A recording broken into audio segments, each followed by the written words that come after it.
Hello, you're listening to Crossword, where cultural clues lead to the truth of the word. And my name is Michelle MacMillan, your host.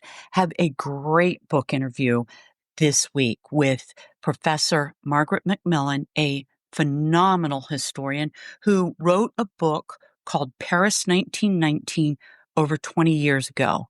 And the lessons from the end of World War I, when leaders sat down to hammer out the Treaty of Versailles, is something that still affects us today and is a history that we need to understand. I contend that you do not understand European history unless you understand what happened at the end of World War I. You cannot understand the headlines of Europe today if you don't understand the end of World War I. You can find out more about me at Michelle MacMillan 1. X, Michelle MacMillan 1, Blue Sky, Michelle MacMillan 1, True Social. Yeah, I also have a website at bookclues.com, and I am now a YouTube star at Crossword Author Interviews. So there you go. And if you get a chance, like and subscribe. It helps me out real big. All right, enjoy the interview. Thank you.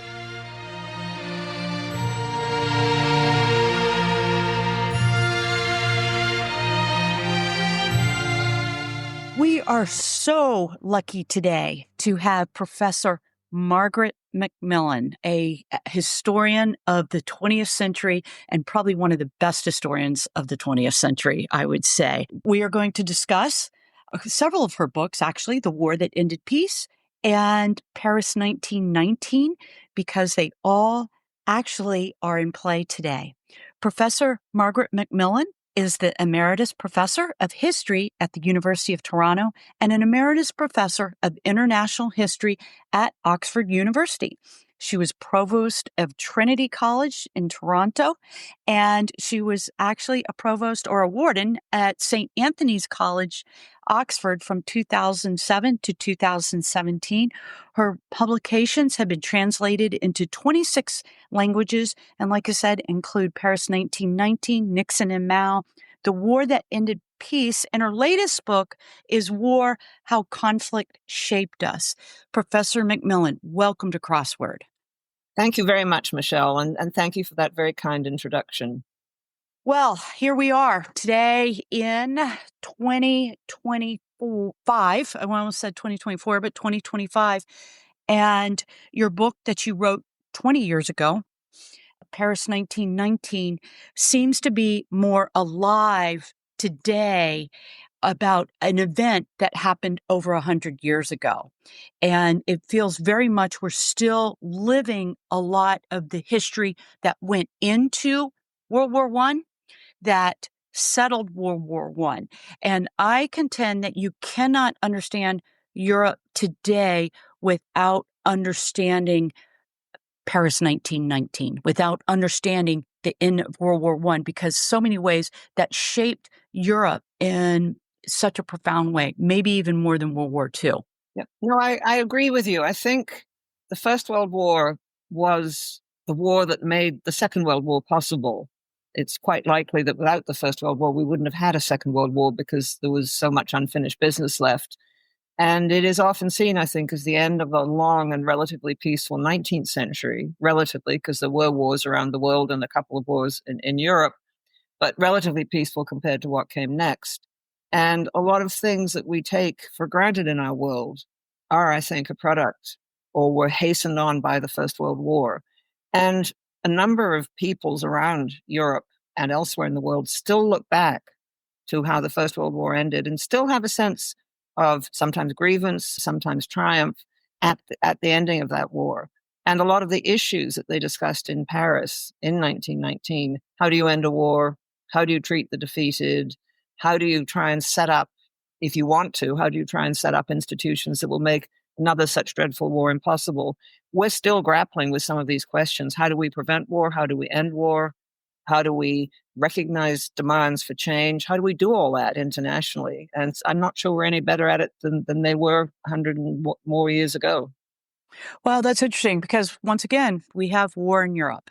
In Ukraine, it's maybe ostensibly you can argue whether that's geographically Europe or not, but it's on the very edge of Europe, if you don't want to call Ukraine Europe. And so we are looking at a lot of these same questions. I think of, don't you think of self-determination, of nationality, of ethnic differences, of kind of this, in a lot of ways, what they were looking at 100 years ago? Yes, the whole notion of self-determination, which was something that was very much taken up and promoted by the American president Woodrow Wilson, the president during and at the end of the First World War. And the idea was that it was to be democratic, that people should have the right to choose their own leaders. But what I think he perhaps hadn't realized fully was just how many possible nationalities there were, especially perhaps in the center of Europe, where you had a huge mix of different peoples as a result of history. So you would have a Hungarian village next to a German-speaking village, next to a Czech village. If you look at the population maps of the center of Europe in the period around the First World War, it looks like a kaleidoscope. There's just so many different nationalities mixed up together. And so whenever one group wanted to become independent, they were probably going to have another group that didn't want to be part of that independent group. And it was a formula, sadly enough, often for renewed conflicts.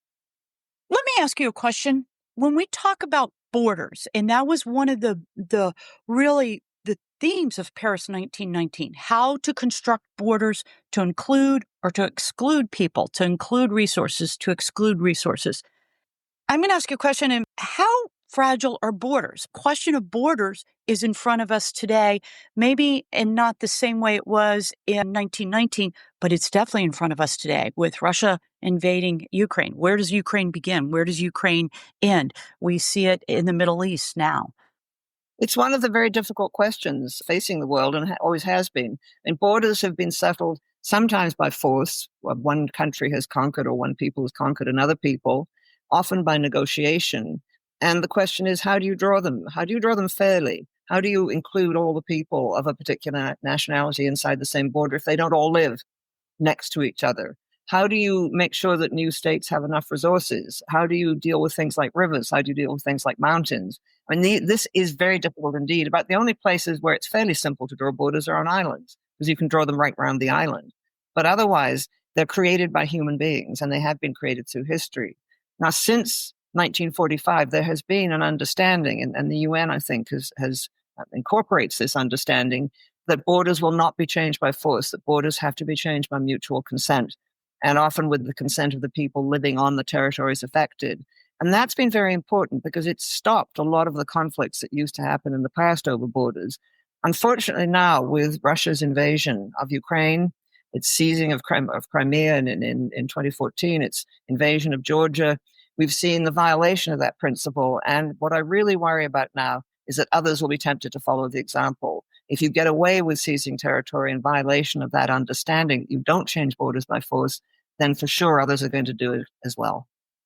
Absolutely. And you worry, I don't know if this is a valid worry, but if you look at Eastern Europe, again, what was settled in 1919, territory was taken away from countries or added to countries, and you kind of worry about revanchism. I mean, what keeps a Hungary or a Romania or a Bulgaria or one of those countries from saying, hey, that used to be part of my territory. That was part of my territory. Because basically, that's what the Russians have done. They've said, that's part of my territory, so we're taking our territory back. President Putin has made a number of statements. He wrote this famous essay or infamous essay called Ukrainians and Russians Are One People, which you used to be able to read in English on the Kremlin website. I don't know if it's still there, where he argues that there's never really been a separate Ukrainian people, that they've always been part of Russia. Therefore, having an independent Ukraine is illegitimate. It doesn't make sense. It's dividing up the great Russian people. And that is, I think, a very dangerous thing. And you have all sorts of possible grounds for claiming others' territories in the center of Europe and elsewhere in the world. In Hungary, Hungarians lost a huge and very important part of their territory at the end of the First World War in Transylvania, and in something called the Treaty of Trianon, which was signed in one of the suburbs outside Paris. And the current president of Hungary, Viktor Orban, has said that the Treaty of Trianon needs to be looked at again. And this is very dangerous because it is the potential, or it has the potential for creating real conflict between Romania and Hungary. And there are other parts of the world. I mean, all the borders in Africa virtually were set by powers outside Africa. They weren't established by the Africans themselves. And if the Africans begin to look at the way in which different peoples were divided up and say, all the people who speak a particular language or all the people who come from a particular ethnic group should be in one country, then again, we're going to get borders being challenged. And the potential for a series of conflicts, I think, is really terrifying. It really is. It just, wow. It's funny because we thought history was settled. Remember the end of history and all of that. And I can't think of a more foolish statement these days, actually. I think history has come roaring back and people remember, or there are people who will remember for them. I mean, quite often you'll get nationalist politicians who will appeal to the history and appeal to perhaps a sense of grievance or say that we were once great, we have to be great again. And this can be very powerful. It's one of the things that can mobilize people to do things. And you're getting people remembering histories and those histories being used politically more and more since the end of the Cold War. During the Cold War, it didn't seem to matter because everything seemed frozen in the great conflict between the East and the West.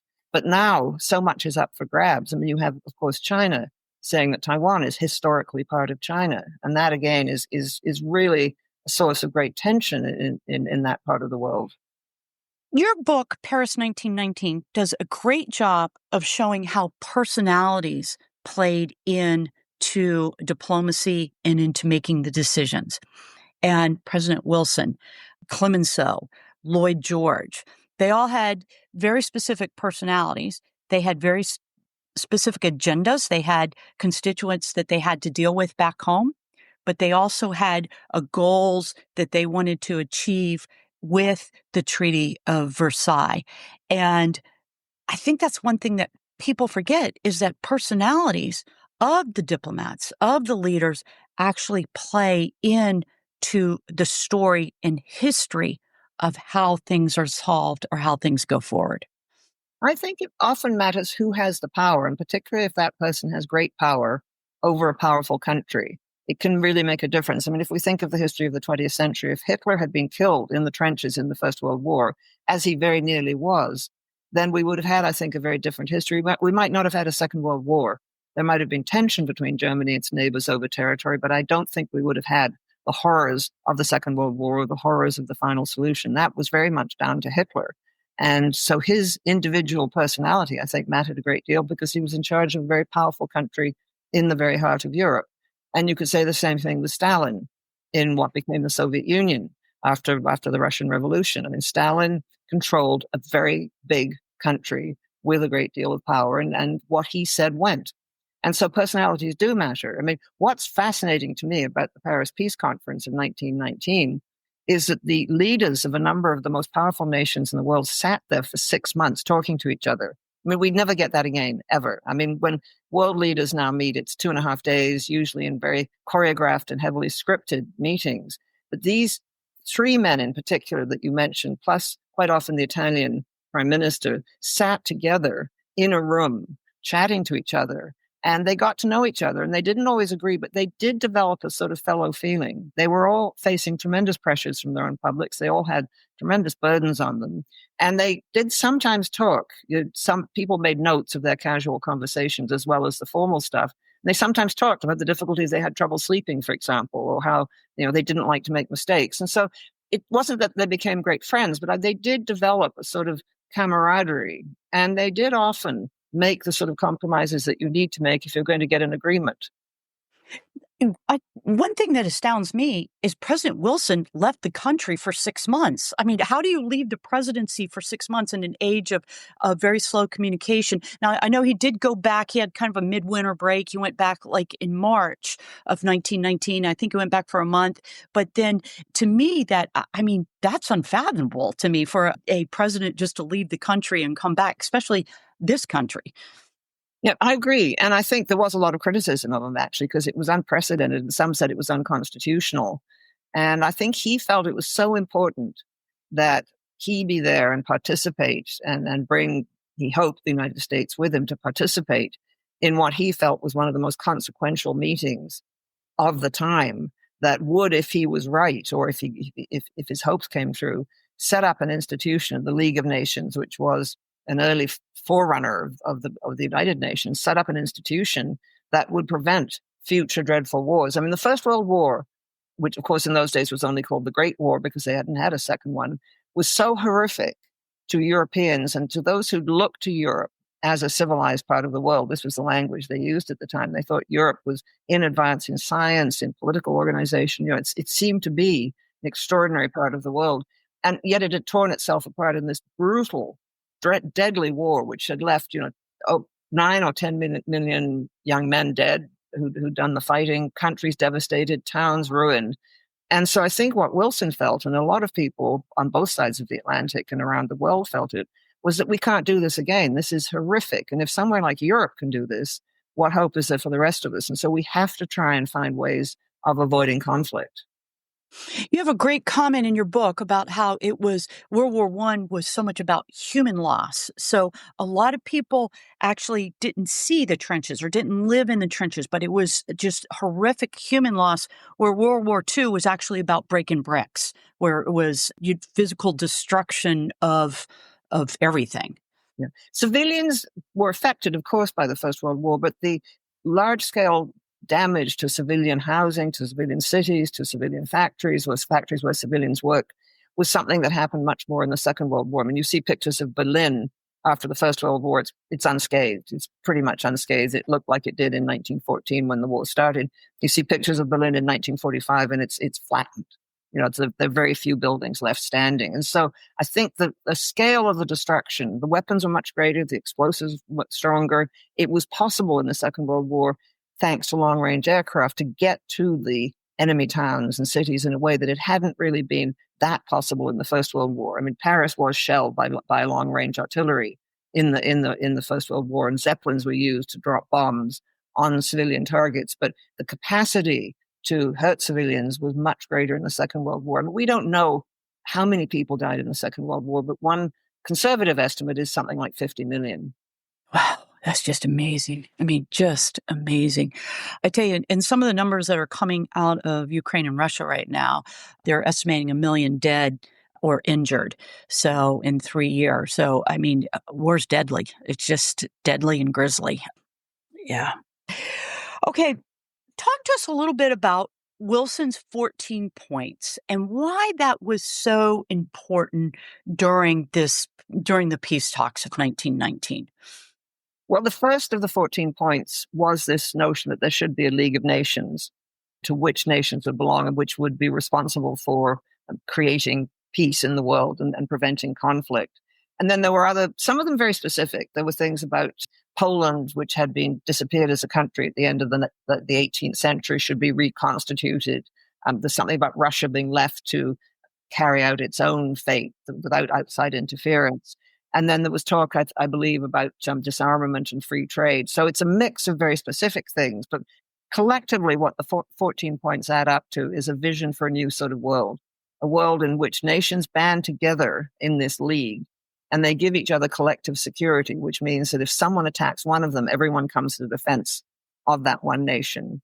And the vision was also that some of the conditions of war, the economic competition, the competition for economic supremacy, should be removed, that there should be freer trade so that the world will become more linked together by trade. That was a very long-standing wish of many economists and others in the 19th century. They believed that free trade would bring a fairer and more peaceful world. And so the idea was that not just to deal with specific things like Poland being reconstituted, but also to try and set up this vision of a different and these institutions for a different sort of world. It was very powerful. It wasn't just the 14 points, it was various speeches that he made. I mean, he was very eloquent. If you read his speeches, he really knew how to express his ideas very well. And it was a very powerful vision. And a lot of people in the United States supported it. Of course, there were criticisms. There was bound to be a debate over it. But a lot of Europeans supported it as well. And so did people in the Middle East, so did people in European colonies around the world who thought, we're going to see a fairer world, we're going to have a chance to determine our own fate. And so it was a vision as much as it was a specific document. And this is where NATO and the EU really comes into play, and how important it has been to maintain basically 80 years of peace because of NATO, and EU about the same amount of time, or it's some kind of economic union or economic cooperation, because there really has been peace in Europe for 80 years. Yeah, no, I think a lot of the Europeans who were overrun by Nazi Germany or by fascist Italy, a lot were in exile, a lot were in exile in London. They had a lot of time to think and talk about what had gone wrong in Europe. And I think there was a very strong feeling that we have got to stop this nationalism, which leads us to compete with each other, including economically, and we've got to try and build something together. And one of the leading proponents of what was going to become the European Union was, in fact, a French bureaucrat, Jean Monnet, who was an extraordinary figure and who was prepared to forgive and forget with Germany, which was very difficult considering what had happened. But I think there was a lot of thinking, and I think the statesmen, Franklin Roosevelt of the United States, Winston Churchill of Britain in particular, thought seriously during the war, not just at its end, about what they could do. And so plans for a United Nations and the Charter of the United Nations were discussed and drawn up well before the war finished, as were what are called the Bretton Woods organizations, the World Bank, the International Monetary Fund, the General Agreement on Trade and Tariffs, which took a rather longer time to come into effect, and the World Trade Organization, which only came into effect much later on. These institutions were meant to create a world in which, again, the causes of war would be removed. And what Roosevelt was very concerned about was that the United States this time should join the United Nations. It hadn't joined the League, partly because Woodrow Wilson, I think, hadn't managed the politics very well. He wanted the U.S. in the United Nations. He wanted the Security Council of the United Nations, with what were then the four great powers of the world, to have real power so that they could intervene and push for peace. And what he also wanted was Europeans to support it as well. I mean, it was something that he really wanted to be truly international. Let's talk about Russia and where Russia was in 1919 and how they chose to deal with this. And, one of the things that your book brings out, and I knew this, but I didn't really realize this, they really were very cognizant of the Bolshevism. This was something that was a palpable fear for them. You kind of compared it to sort of like where radical Islam, violent Islam, that Bolshevism was a specter in 1919. It was, because the First World War, I mean, the Bolshevik Party was a tiny little party which very few people knew about when the war started, but there had been various left-wing movements saying we need to change society before the First World War, and there had been attempts at revolution, and most of them not successful at all. But the Bolsheviks had seized power in Russia because of the impact of the war in Russia. The old regime just collapsed, the Tsarist regime collapsed, and the Bolsheviks seized power in what was really a coup d'etat in the fall of 1917. And because of the impact of the war across Europe, it wasn't just on Russia. I mean, a lot of societies had really suffered. And there was a lot of unrest. I mean, in Germany, there were protests against the war. Housewives would march in the streets by 1917, banging their pots to show that they couldn't get any food to feed their children. And there were strikes and mutinies in the French army. There were strikes in Britain. And there was a fear that in the chaotic scenes and the collapse in the center of Europe of a number of empires, including the Austro-Hungarian Empire and the Russian Empire, that Europe was moving into a state of anarchy where you would get all sorts of revolutionary tendencies. You'd get peoples fighting peoples. And so there was a fear that what the Allies called Bolshevism, they didn't actually know much about it because communications with Russia were almost non-existent because all the communications had been cut. But what they did know was that it threatened to upturn what was left of European society. And so there was a real fear. And there was a big debate in Paris about whether they would invite the Russians, the new leaders of Russia, to come. Those against said, look, to begin with, they're revolutionaries and we don't want to have them in Paris. Clemenceau said, I don't want them anywhere near France. The other thing was that Russia, like all the other allies, had promised not to drop out of the war on its own, and it had done so. So the argument was that Russia's no longer an ally and doesn't deserve to be at the Paris Peace Conference. On the other hand, I don't think the Bolsheviks themselves wanted to come to Paris very much. Lenin, the leader of the Bolsheviks, was convinced that what had happened in Russia would be the first spark of what he called a prairie fire, which was just simply a revolution that would spread across the whole of Europe. So why would he bother to go to Paris? In any case, he was desperately trying to consolidate his power inside Russia, and a civil war was breaking out. And so the idea that he would have been able to come to Paris, or that he wanted to come to Paris, I think actually wasn't on the cards. And so there was some talk of a meeting on an island off Istanbul where the Russians would come through the Black Sea and the Europeans would powers, including a representative of the United States, would come and meet them. But I don't think it was ever really serious. I think there was no wish on the part of the Bolsheviks to come to Paris, and there was really not much of a wish on the part of the world leaders there to have them come. And, what's so interesting is that once again, it's Russia on the outside. Russia on it, part of the European continent, but on the outside of the European continent, and a place where that they have really held, I would say, for the last 300 years, that they are on the edge, as it's difficult to negotiate with the Russians because I think there's a lot of assumptions that we think that they are European, but their thinking is very different. Russians always had this curious tug, and you see it going right through Russian history, of are we European or not? Or are we something else? And you get it with Putin and what he talks about. I mean, there's this one thread that runs through Russian thinking about the rest of the world, is that they're a Eurasian power.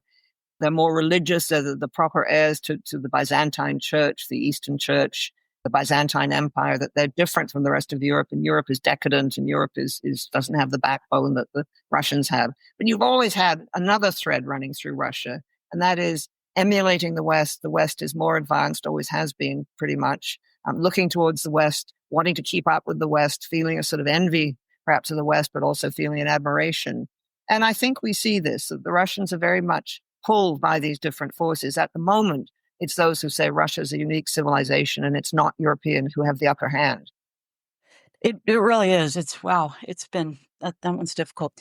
It wasn't just Russia that fell apart. It was the Habsburgs. I mean, every kingdom fell apart. Every sense of governance fell apart. The old traditional ways just absolutely fell apart. And that, I don't think I really understood just how deep and how profound the change was, because you got rid of the Kaiser, you've got rid of the Habsburgs, you've got rid of the Romanovs, these ancient ways of ruling Europe.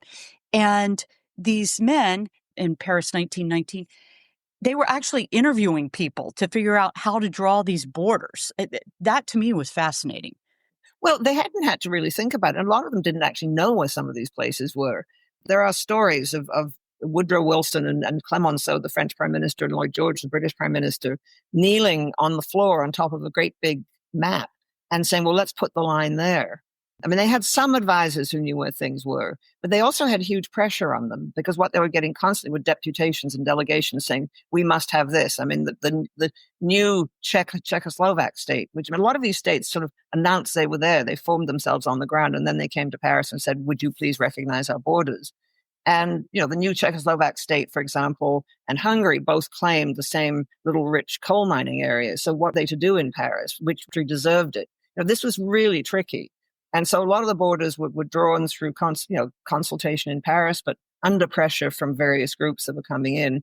Some of them were later determined by plebiscite, where you had really mixed populations. The new League of Nations held plebiscites where people could vote to be either, say, part of Poland or part of Germany.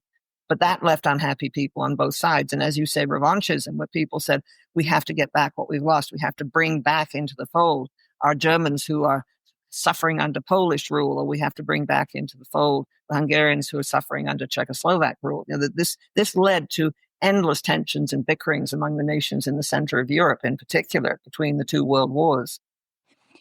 Even though I lived in Croatia for 2.5 years, 3 years actually, I did not understand how much Yugoslavia, Croatia, Serbia was affected by Paris 1919. That went all the way up into the 90s when Europe had to go to war. And we still have troops in Kosovo today. So it's still living today.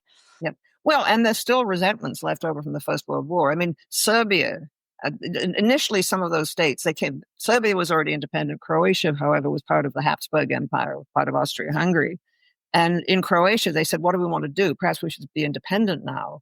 And then they realized they were a bit too small. So there was a move to unite with Serbia, but a lot of the Croatians were really unhappy about it. The Serbs were Orthodox. They were Catholic by and large. They felt they were much more Western than the Serbs, who they saw as rather rough and ready. Croatia was a more prosperous part of the Balkans.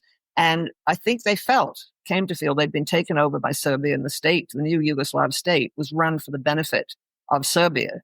And the same thing was felt by the Slovenes who came in as well, and then the Montenegrins, that the state was being run by the Serbs for the benefit of the Serbs, and the other peoples were not getting a look in. And in a way, it's true. It was the Serbian king who became the king of the new Yugoslavia. And it was the Serbian army that became the army of the new Yugoslavia. And those tensions and resentments came out when Yugoslavia broke up. It was helped to contribute to that breakup. Absolutely. And I tell you, you speak to a Croatian or a Serbian today, and it's still living. There's no question about it, even though it has been settled, but it is the Balkans. So it's yeah. What was that wonderful phrase of Winston Churchill's? He said the Balkans produce more history than they can consume. That's right. I read that in your book. That's great. Yeah, I've always loved that phrase. That's absolutely true. So, you know what? Let's talk about Germany, because Germany was the elephant in the room about how to deal with Germany. You contend that the reparations were not what caused World War II, but there was a lot of ground set that was not settled that probably led to World War II. And Germany was definitely the elephant in the room on this case. Well, there was talk at the Paris Peace Conference, particularly on the part of some of the French, of breaking Germany up. I mean, Germany was a very new country. It had only been created in 1871 when several German states were brought together under the dominance of Prussia, which occupied a position rather like Serbia occupied in Yugoslavia. It was very much the dominant power within the new Germany. And there was talk of breaking it up. But Lloyd George, I think, the British Prime Minister, said quite rightly, look, before Germany came together, German nationalism caused troubles for Europe. If we break it up again, we'll get the same thing all over again. We'll get wars again over the unification of Germany.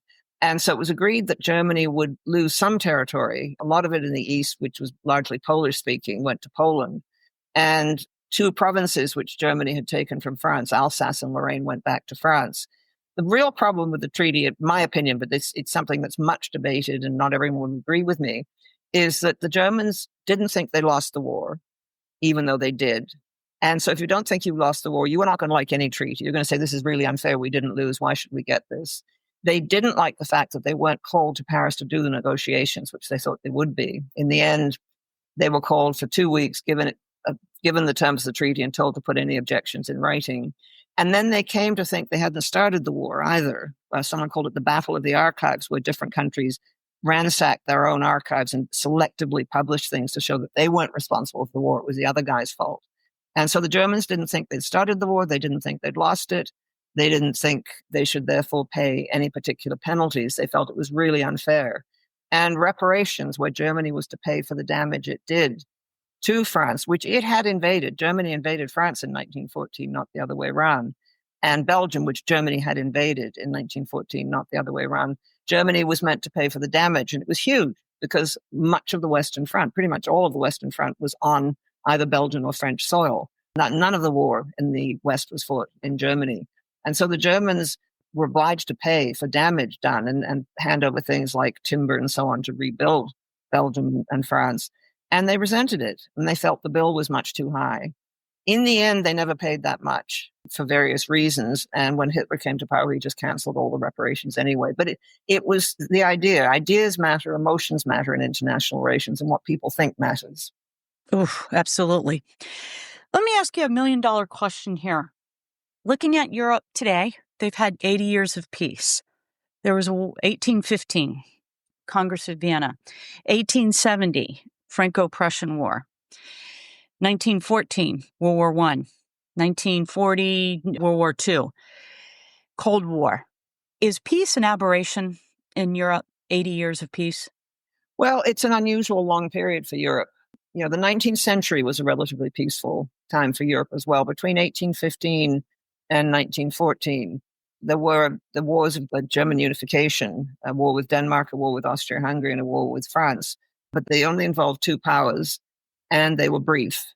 And there were a couple of other wars in the Balkans. But on the whole, it was a peaceful period for Europe. And when you read memoirs of people before the First World War, they say, you know, war isn't something we do anymore. That's something that other peoples do, people who are, as they would have put it, less civilized. And so, yes, I think the 19th century was a good period for Europe. But if you look at the 18th century, there were lots of wars. The 17th century, you had the 30 Years' War, which was dreadful and devastated large parts of Europe. So that if you look back into European history, wars were very frequent and very much accepted.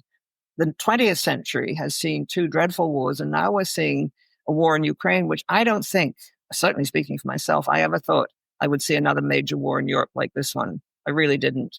The breakup of Yugoslavia was accompanied in the 1990s by violence, and that had to be outside intervention. And it did kill a great many people, but it was not on the scale of the war in Ukraine. And I think this has come as a real shock to Europeans who, as they did before 1914, thought they had moved beyond needing war or using war.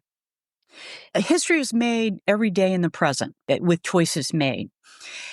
Where do you see Europe today? I think Europe is very much trying to work out what it stands for, what its role is. The present administration in the United States is making it perfectly clear that it's not going to solve Europe's problems for it.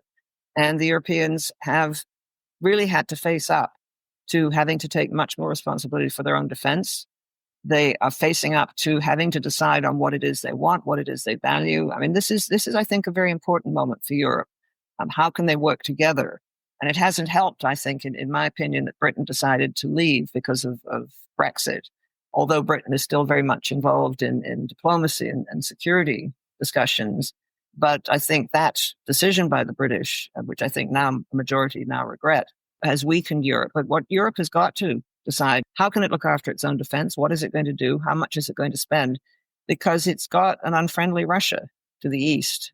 And I don't think whatever happens in Ukraine, that Russia is going to stop probing into Europe, probing around its borders, trying to get back what it sees or what Putin sees as legitimate Russian territory. Part of China looms well in Russia right now. I mean, I keep asking historians and military specialists to explain to me, to speak real slowly and tell me how over the last couple of years we're not at world war with when we're looking at Iran and when we're looking at the involvement of all these players, especially with the technology we have today. I think so far there isn't a great power with weapons of mass destruction that does want to use them, partly because I think they're afraid of the consequences. Once you start something like a major war, you never know where it's going to go. And the capacity for destruction is so great now that the destruction would absolutely be immense. I think sides have held back. Putin has threatened to use nuclear weapons, but that threat has been repeated enough, I think, that he hasn't carried through. And so I'm not sure people place as much credence in it as they once did. Iran, I think, has actually been fairly careful. The last thing they want is a major war, and the last thing they want is for Israel to attack its key weapon sites.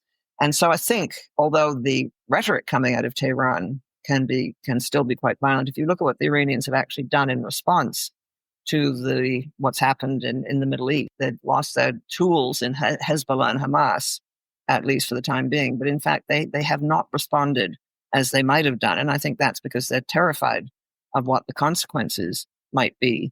The United States certainly doesn't want a major war, and I don't think China wants one either. So I think at the moment, those powers that have the capacity to wage a large-scale war don't want to do it. I mean, I think Putin got involved in Ukraine because he thought it would be easy, and he thought the war would be over in a week. He didn't, and he wasn't counting on a 3 years war. And if he had to do it again, if he'd known what was going to happen, he might well not have done it. But once in, of course, he couldn't afford to back down. It's interesting. So maybe at the end of the day, this is really about the transformation of Europe and how Europe looks at its own defense, as you said, in this very identifying and kind of reflective moment that they're having right now. Yeah. Well, I think a lot of countries are doing this, and we're looking possibly at a world divided into spheres of influence, with China dominant in the Pacific in its own neighborhood, or at least dominant in the western part of the Pacific. The United States probably still dominant in the eastern part. United States dominant in the Western Hemisphere. We're very much aware of this in Canada at the moment. And Europe, well, if it can pull itself together, another power. But at the moment, it looks the powers that have capacity to dominate their neighborhoods are China and the United States. Russia, in my view, would like to dominate its neighborhood, but I don't think it has the capacity to do it. And it has been seriously weakened by the war in Ukraine. I think its military has been badly damaged, its economy has been damaged, and Russia itself has become much more dependent on China, which is not I think, a comfortable position in the long run. Absolutely. Absolutely. Okay, Professor MacMillan, I have to ask you, what are you, as a historian, what are you reading at this moment in time? I'm reading about the Second World War because I'm actually very interested in the decisions and the interrelationship of the three big powers. I mean, two democracies and one dictatorship, and how they came together to work as a coalition, and whether there are any hopes of building the peaceful world that certainly Churchill and Roosevelt and many of their citizens wanted, or whether Stalin was always going to be someone who disrupted peace. I think he was prepared. My own view is he was probably prepared for a 20-year period of peace, certainly not for Russia to become democratic, but for the Soviet Union to rebuild itself and reconstitute itself from all the damage it had suffered. So I'm fascinated by that period because, in a way, they were dealing, as they were in 1919, with many of the same problems we're dealing with today. Very interesting. Well, I hope there might be another book out there Well, by Margaret MacMillan. thank you. One of these days, I'm moving very slowly at the moment, so I'm rather focusing on what's going on in the world at present. So. Good, good. Well, I mean, that's what we need. We need deep historians to look at history. As we said, history teaches us about ourselves and about the decisions that made, and hopefully they influence the decisions in the present. Yeah. So if we're wise enough to and patient enough and not myopically arrogant about that we have all answers for all time right now, and we don't. No, nobody ever does. Nobody ever does. And there's always chance and there's always things coming unexpectedly. And I think a certain humility as we look at ourselves and our capacity to do things is not a bad thing.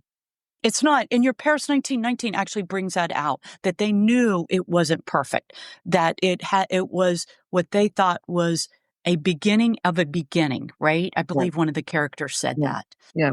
Yeah. And it depends on us all. It depends on how we all behave and how we all react, so that, one generation succeeds another, and you just have to hope that the next generations will do things better than we did. That's the prayer. Yeah. Professor MacMillan, thank you so much. It was such an honor to speak to you, and thank you for taking time out of your schedule. And I hope we have another book interview in the future. Well, don't hold your breath is all I can say, but I am working on something. But Michelle, it was a pleasure to talk to you, and thanks for all those really nice questions. And I'll look forward to perhaps talking again one day. Oh, I hope so. Thank you.